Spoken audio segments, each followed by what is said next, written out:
Fun celebration I have for creating equity and literacy, I think, is just, I've been fine-tuning my curriculum with the help of leading educators and finding new texts that I'm excited about to bring in more voices into my curriculum. I think find ways for students to also bring in their diverse voices into what they do in my class. And so I think just kind of seeing my curriculum evolve in a way that just feels more equitable is really exciting.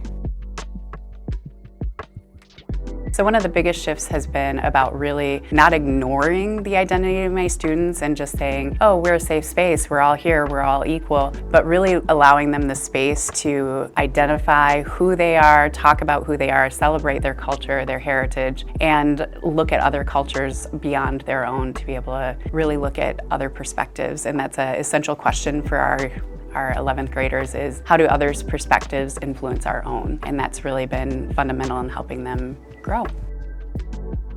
We have taken what we use right now for our curriculum and just tried to focus it more on students as a whole, and then so doing more whole group instead of just individual work with students in literacy, and then diving deeper, asking them to read more complex texts as a group, asking them questions that make them have to look back in the text and then analyze what they're saying and refer back to evidence in the text, as well as focusing on vocabulary and also focusing on trying to build knowledge. The other thing that we've tried to do this year is try to give them texts that maybe have characters that look like them so that they can identify themselves in that. And so trying to break down those barriers as well.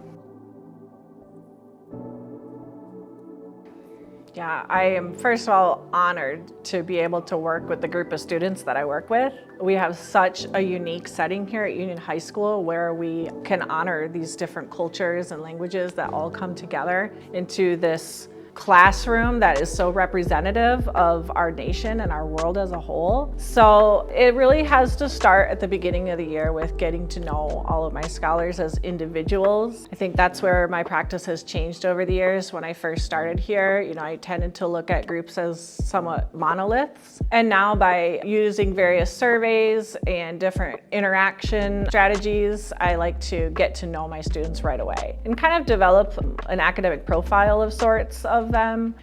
First of all, understanding what languages they speak, what sort of education they may have had in their home countries, who do they live with, what are their interests, and what are their academic and linguistic strengths, so that I can kind of utilize those gifts and wonderful things that they bring with them to their classroom. Use that to try to engage them as learners and hopefully help them, make them see how what we're learning is relevant and is connected to local and global problems, and that they can be the ones that are dreaming of solutions and actually enacting those solutions. And so all of that has to happen while keeping the grade level information there and keeping the rigor high and keeping them on pace. So it's a balancing act for sure, but like I said, it's an absolute gift to be in their presence every day.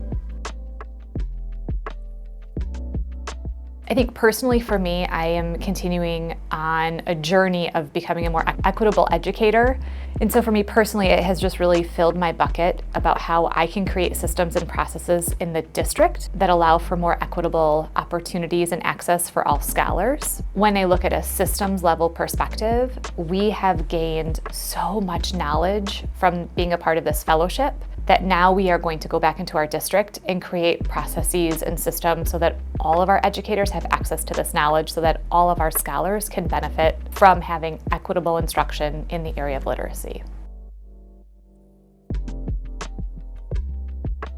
It's been a really long journey. This year, each year, last year and this year both, I took a quote from one of the sessions and I put it as like my first slide I see every morning. And it said that if you're not paying attention to the literacy rates of Black and brown children, then you're not reaching for equity. And I read that every day, and I just push every day to think, how can I get these kids that don't necessarily love reading, they don't necessarily love school, they haven't had success, they have blatant distrust of their teachers, how I can get them to see how literacy is is so powerful and it can change their lives. So I've really just keep trying to remind myself, like, you've got to make this important to them and you've got to make them see why we care and why this is so crucial.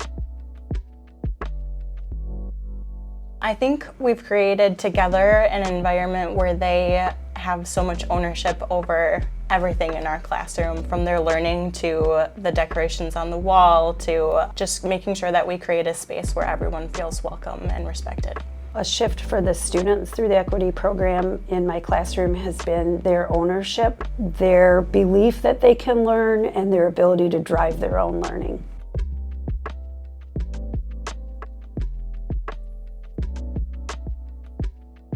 Thanks for everything. You know, beginning of the year and recently, I just like to mess around. I started getting serious because I knew if I didn't do the work, I was gonna fail. And then you and other teachers helped me do that stuff like that.